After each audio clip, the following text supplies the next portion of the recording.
Ya, assalamualaikum warahmatullahi wabarakatuh. Salam sejahtera buat kita semua. Shalom, Om Swastiastu, Namo Buddhaya, salam kebajikan. Balik lagi di channel YouTube Apip Sapi Pakar Bola, Momentari Sepak Bola dengan kesotauan.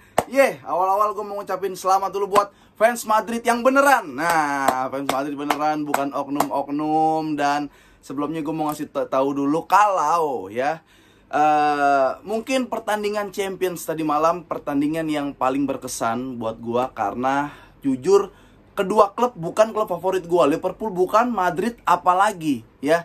Tapi yang bikin berkesan adalah ketika gue dengan podcast Boba bikin nobar, podcast Boba Noise dan Gen FM DJ Sore bikin nobar, kita kasih ada harga tiket masuk ya, walaupun 50.000 doang, tapi dengan persiapan yang gak terlalu panjang, persiapan yang minim, kita sebar poster pun H-1. Ternyata ada beneran fans yang datang. Beneran nih, maksudnya orang-orang yang di kehidupan nyata, tidak seperti di medsos. Beneran datang, fans Madrid, fans Liverpool, fans netral pun datang menghadiri acara si paling nobar bareng Noise, Podcast Boba dan Gen FM DJ Sore.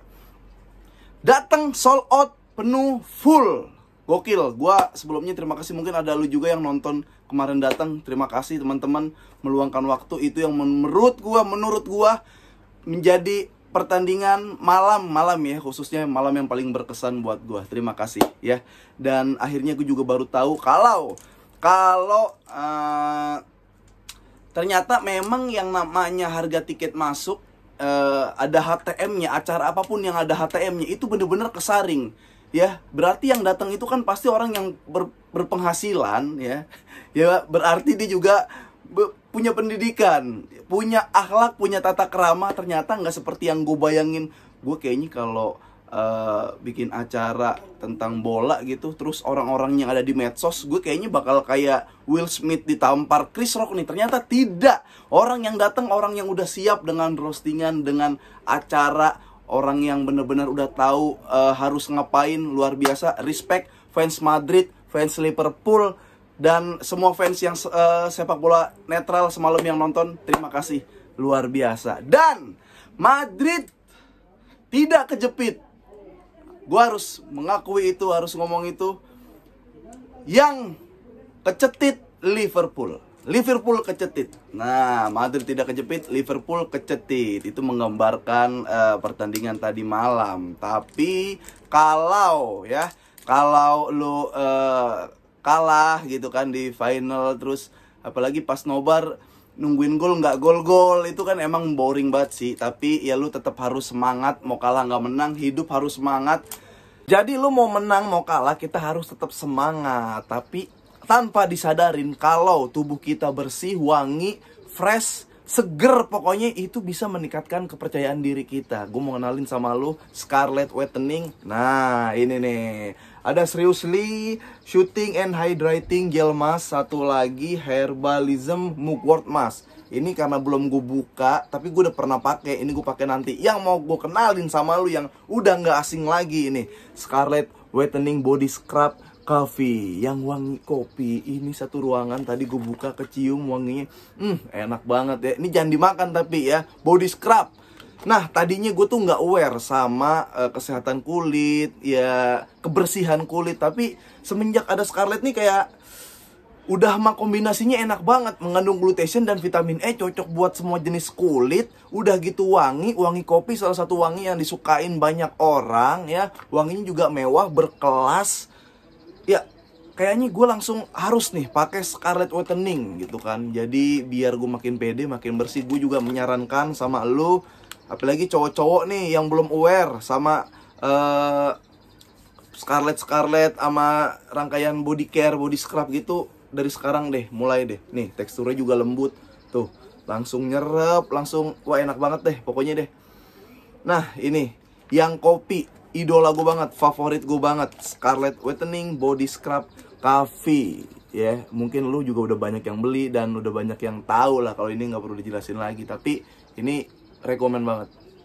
Itu dia. Nah, jadi langsung aja kita membahas pertandingan Madrid yang berhadapan dengan Liverpool. 1-0 untuk Madrid, gol di menit 58-59 ya. Antara menit segitu oleh Vinicius Junior. statistik. Ada yang bilang 2 shoot on target, satunya gol, ada yang bilang 3 shoot on target. Pokoknya serangan Madrid sekali nyerang benar-benar mematikan. Kenapa itu bisa terjadi? Nah, oke. Ini main sama-sama pakai 4-3-3, tapi cuman beda peran-peran aja, oke? Gue bilang di video gue, di medsos gue, di TikTok gue, di apapun gue selalu bilang, Madrid ini faktor lucknya banyak untuk mencapai ke final. Lawan PSG ya ampun, di Eropa nggak ada tai-tainya lah istilahnya. PSG sama lawan tim papan tengah Liga domestiknya aja juga masih seri-seri, masih susah menang. Walaupun dia tetap jadi juara pada akhirnya. Lawan Chelsea Tuchel lagi abis cerai gitu kan. Jadi dia nggak fokus, dia ngelihat penyerangnya, lihat Havertz kayak inget bininya lah abis banting piring ya. Itulah. Lawan City ada beberapa comeback yang nanti gue kasih tahu treatmentnya Ancelotti ini kayak gimana. Nah, gue bilang di final kali ini ya, Madrid bener-bener istilahnya dia menang karena bertakwa kepada Ancelotti. Madrid selalu, pemain-pemain Madrid itu bener-bener menjalankan perintah yang dikasih oleh Ancelotti, benar-benar menjalankan instruksi yang dikasih sama Ancelotti. Sehingga nanti akan gue bahas seperti apa instruksinya. Nah, oke, Liverpool Madrid. Gue bilang Liverpool ini ya pelatih yang adaptasi, ya. Tim yang bermain dengan sistem dimana kalau ada satu error itu bisa jadi celah sedikit pun, apalagi di partai final. Ya, lo apalagi udah sama-sama bagus ini pasti, tapi tinggal kita lihat salah apa yang bisa dimanfaatin, detail-detail kecil apa yang bisa dimanfaatin oleh kedua tim. Nah, gue bilang Klopp ini pelatih yang adaptasi. Dia selain ya mungkin tahu juga sepak bola kuno kayak gimana, tapi dia juga tahu sepak bola modern kayak gimana. Dia pelatih yang beradaptasi seiring perkembangan zaman. Menurut gue nih ya, Ancelotti pelatih konservatif. Pelatih yang istilahnya orang tua kolot lah, kalau maunya A ya udah A, maunya B harusnya B gitu kan. Karena apa yang dia pelajarin, A ini bisa berhasil gitu kan. Peluangnya memang tetap gambling, tapi sejauh ini lebih sering berhasil yang dilakukan oleh si Ancelotti. Mana main gegen pressing, mana main open play kayak gitu. Enggak, udah belakang safety aman serang gol, belakang safety aman serang gol. Itu berhasil, itu terus yang dilakukan. Selagi sampai sejauh ini memang tingkat keberhasilannya lebih tinggi Real Madrid bersama Ancelotti. Nah, treatment yang dilakukan, gua sih mungkin jarang, nggak terlalu sering ngelihat Klopp ngasih arahan yang menggebu-gebu gitu ya di locker room ya, di ruang ganti pemain Liverpool ketika babak pertama atau baru main. Tapi Ancelotti ya mungkin usianya juga nggak bohong ya, maksud gua dia pelatih udah tua juga. Dia tuh ya apalagi Madrid udah 13 kali UCL deh ya. Dia tuh kayak ya udahlah ya, udah 13 UCL. Dia tuh nge-treatmentnya, ini yang gue dengar, gue baca ya, kayak dia malah ngasih cerita lucu ke fans, ke pemain Real Madrid. Abis latihan bahas taktik, ngelihat video dulu, video comebacknya Madrid di pertandingan sebelumnya. Ancelotti cuma ngomong, nanti kita akan seperti ini lagi. Digituin doang, karena kalau gue ngasih taktik ina-inu, pemain udah tahu apa yang harus dilakukan. Tugasnya Ancelotti ya udah tinggal tenangin mental pemain Madrid. Itu yang bikin beda. Lu lihat dari raut wajah pemain Madrid datang sama pemain Liverpool datang. Pemain Liverpool datang kayak pengen gua harus menang, gua harus dendam gitu, atau ada yang tegang. Madrid kayak santai aja gitu. Itu mungkin salah satu yang dinamakan DNA UCL. Gue sempat bahas kemarin. Nah, apa yang terjadi di lapangan? Ini cukup seru. Sebelum di lapangan pertandingan, ini ada fakta dulu ya. Trent Alexander-Arnold ini baru, yang setahu ini yang gue dapat adalah Trent Alexander-Arnold ini ada di scan gitu. Otaknya tuh di scan. Jadi untuk mengetahui seberapa nervous, untuk benar-benar mengetahui detail-detail apa yang harus dilakukan, itu di scan tuh. Nah, tapi mungkin ini si Trent Alexander-Arnold doang. Yang terjadi malah kayak tadinya kan buat ngilangin nervous, buat ngilangin apalah gitu biar nggak tegang-tegang amat. Yang terjadi malah kayaknya TAA nih bingung, malah dia nervous, passing salah-salah, aneh-aneh lah, aneh-aneh. Jadi kayaknya sistem kayak gitu nggak terlalu berfungsi ya untuk sepak bola ya. Itu nggak terlalu berfungsi. Oke, sekarang kita bahas 4-3-3 versi kedua pelatih. Kita mulai dari Liverpool dulu. Liverpool 4-3-3 yang dimana kalau naik ini ya, yang kalau bola sirkulasinya dari kiri, Robe memang naik. Nah, kadang Luis Diaz nih tuh dia ngefals ke kanan, masuk ke seperti ini. Tapi yang ya kayak gini dulu dah pokoknya. Kalau dari kanan pun sama. Tapi ada Vinicius yang bikin TAA nggak berani overlap terlalu jauh. TAA tuh kalau lu perhatiin paling jauhnya Trent Alexander-Arnold semalam itu cuma di sini. Kalau lu lihat, nih Trent Alexander-Arnold cuma di sini, ya, cuma di sini. Trent Alexander-Arnold cuma di sini. Dan passing-passing yang ya nggak maksud gue gini, Madrid tuh bener-bener ngasih jaring banget, 2 lapis. Kalau belum maestro banget, memang lo susah buat nembus kayak itu. Nanti gue jelasin Madrid. Selalu dari kanan, selalu dari kiri serangan yang diluncurkan oleh Liverpool. Tapi, nah ini nih, Liverpool nggak punya murni attacking midfield yang fungsinya tuh bener-bener nusuk. Oke lah, kalau Mane misalkan geser ke kiri ke kanan, tapi dia nggak punya attacking midfield yang bener-bener nusuk. Jadi antara Henderson itu yang takut, dia sering nge-backup si Trent Alexander-Arnold biar nggak kecelosan sama Vini. Cuma ini doang nih, Thiago doang yang sebenarnya dia nggak punya potensi ya, gocek-gocek 1-2 orang masuk kayak Iniesta atau Pedri atau siapalah ya, gelandang-gelandang attacking midfield yang bisa masuk ke dalam, get to forward. Nggak ada kayak gitu, cuma sekali doang. Dan sekalinya masuk si Alcantara, masuk ini cuma dapat peluang. Nah, dapat peluang nggak kesundul karena bukan striker, nggak ada insting buat ngegolin dari bola atas Alcantara. Dan karena nggak ada orang-orang yang berani nusuk ke dalam banyak ya, ini pergerakan Thiago Alcantara nih cuma sampai sini doang, dan dia cuma bisa passing-passing doang. Yang kalau lu mau passing ke depan ngelewatin si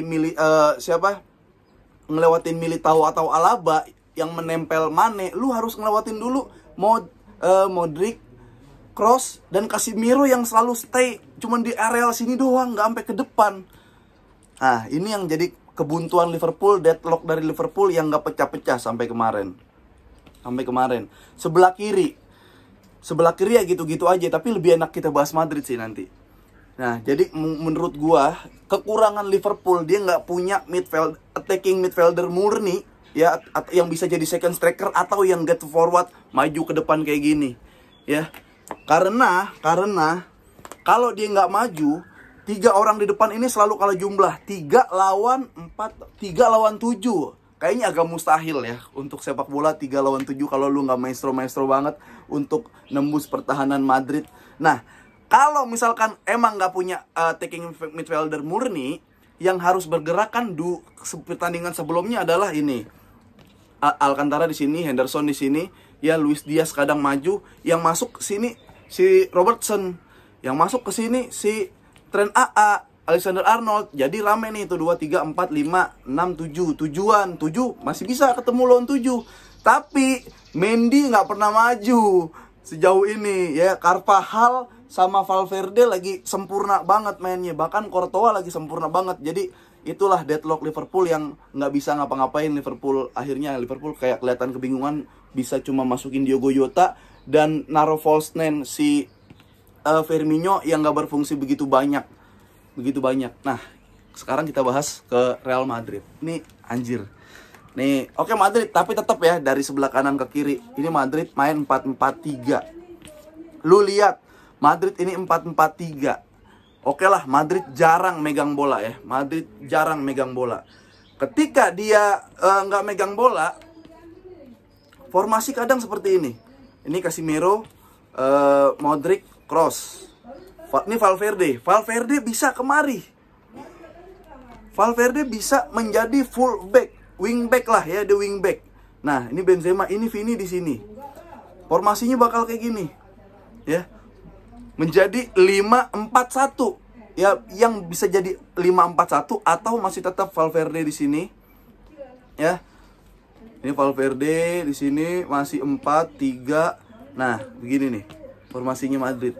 Ketika megang bola, ketika lagi diserang, lu kalau bukan maestro, makanya gue bilang kalau bukan maestro banget, ampun ya, lu harus manfaatin sep kayak gini agak susah juga. Harus switch play juga agak tetap susah juga karena lu terkurung.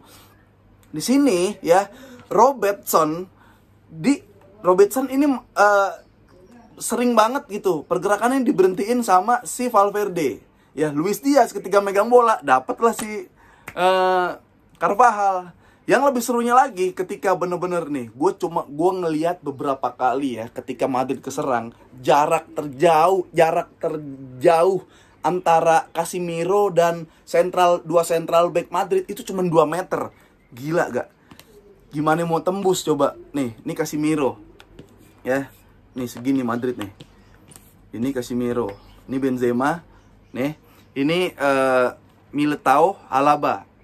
Casemiro di sini. Gila. Bahkan yang nempel striker, yang nempel Mane Casemiro dulu. Ya sehingga ketika bola misalkan mental, bola screaming, ya ini udah tinggal tendang jauh aja. Tapi yang kerennya dari Madrid, gue harus akuin Madrid keren. Dia tuh bener-bener cukup tenang dan pola. Gue udah bilang, Ancelotti kalau maunya A ya A. Jadi apa yang maksud A? Bola, dapat megang bola, kasih ke Modric, kasih ke Kroos, lempar bola ke area Vini. Semalam yang terjadi, oke lah Modric masih maju-maju segini. Ya ketika nyerang, Modric masih maju. Modric ini Valverde. Ini di sini mulu bro. Casemiro sama Kroos di sini. Gokil, arilan bola segini doang. Kita dapat bola, Modric umpan tendang ke Vini. Jadi ketika lu di counter sama si Liverpool, lu masih ada 1 2 3 4 5 6 pemain, 6 lawan 3, 2 kali lipatnya. Lu kalau nggak maestro banget kagak bakal tembus sama jaring dari Ancelotti. Luar biasa. Nggak, ini gua se-respect ini tumben ya Madrid ya. Gokil. Nah, akhirnya pada gol yang terjadi dengan Real Madrid itu memang Robertson yang keeksploitasi. Dia telat turun, Van Dijk akhirnya ngejar ke arah kanan, Vinicius kosong. Nah, tren AA megang Benzema. Benzema ini gila orang. Dia Benzema, ntar gue bahas Benzema. TAA ngikutin Benzema, narik, masuklah Vinicius di sini. Akhirnya terjadi gol. Nah, itu yang gue bisa bahas dari Madrid. Yang kerennya adalah Valverde ya.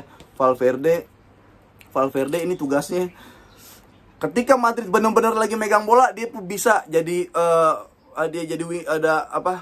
jadi penyerang kiri, sayap kanan. Apa sih anjing, kok jadi susah ngomongnya, sayap kanan. Tapi ketika bahkan pernah ada peran yang dimana Madrid lagi nyerang, Valverde malah turun, Modric yang naik, si siapa? Carvajal. Wah, ini Valverde gokil, dia mantep lah, nggak terlalu kelihatan menonjol banget, tapi penting gitu loh. Mantep. Nah, itulah yang dilakukan oleh Real Madrid. Loh, kayaknya sih cukup jelas ya. Jadi Madrid bermain konservatif. Itu aja. Dia udah A, karena A berhasil, maka itu dilakukan. Ya, kalau A-nya nggak berhasil, berarti dia nggak bisa cetak gol. Dan intinya Madrid adalah semalam nggak kebobolan. Yang penting kita nggak kebobolan, ya ngegolin bonus. Jadi ternyata bisa golin dari 2 atau 3 sih, shoot on target tuh masih berubah-ubah. Seperti itulah kira-kira teman-teman. Ini luar biasa. Maksud gue, kalau gue tentang kalau lagi rame miskin taktik kayak taktik, gue kan bilang nggak ada lah pelatih yang miskin taktik. Cuma yang bikin pertandingan jadi nggak seru ada. Tapi kalau tujuannya menang, wah ya udah, lu pelatih konservatif sekarang lagi menang mulu. Itu yang terjadi. Mourinho menang mulu. Mourinho dapat Liga Conference League. Madrid dapat Liga Champions ya. Kita lihat gitu. Perkembangan sepak bola akan seperti apa ke depannya. Luar biasa. 14 berarti 14 Real Madrid. Ini mantap nih, banyak fansnya yang di bio-nya 14 Liga Champions. Kayak lu yang ngegolin. Kayak lu yang ngegolin. Nah, Liverpool ini yang mimpi dari quadruple. Jadi striker Liverpool ini menjelaskan dan meyakinkan untuk Liverpool dengan nama-namanya. Mane itu mempertanyakan. Jadi Mane itu kepanjangannya Mane nih mimpi Liverpool quadruple. Nah, sementara Salah itu yang ngasih tahu kalau mimpi quadruple-nya itu salah ya, jangan mimpi quadruple. Jadi gitu aja dulu. Benzema, gua secara pribadi bilang kalau ya harusnya nih nggak perlu nunggu World Cup, karena World Cup kemungkinan Perancis ya ada lah, tetap kemungkinan Perancis juara. Tapi kalau World Cup dihitung, ya udah lu akumulasiin sama yang sekarang. Kalau World Cup nggak dihitung buat Ballon d'Or, harusnya Benzema dapat Ballon d'Or. Itu aja. Sekali lagi, Benzema bener-bener pemain yang dewasa, lagi di puncak karir ya. Ketika ada Ronaldo, dia bermain untuk tim. Dia tahu dia cuma buka-buka jalan doang, buka-buka ruang, buka-buka shape. Dia ngasih assist ke Ronaldo nggak ada. Dia punya teman kayak Vini, dia manfaatin Vini ini itu, ngatur lini serangan, menjadi leader instruksi buat teman-temannya dari Ancelotti. Wah, ini tahunnya Madrid banget sih, maksud gue. Madrid, lo lagi di atas angin, lo nikmatin ya. Dan Madrid salah satu klub yang belum pernah merosot jauh banget nih, ambruk jauh banget lah. Semua klub udah, karena memang klub lama, klub tua, Liga Champions pun Madrid kontribusinya gede dari awal, jadi wajar sampai sekarang banyak. Dan ya udah gitu, sekali lagi selamat buat fans Real Madrid yang beneran ya, yang mantep, yang nggak keluar di sosmed, yang nggak aneh-aneh ya. Dan buat Liverpool, fans Liverpool tetap semangat. Oke, sampai ketemu lagi di Pakar Bola Mengomentari Sepak Bola dengan Kesotawan.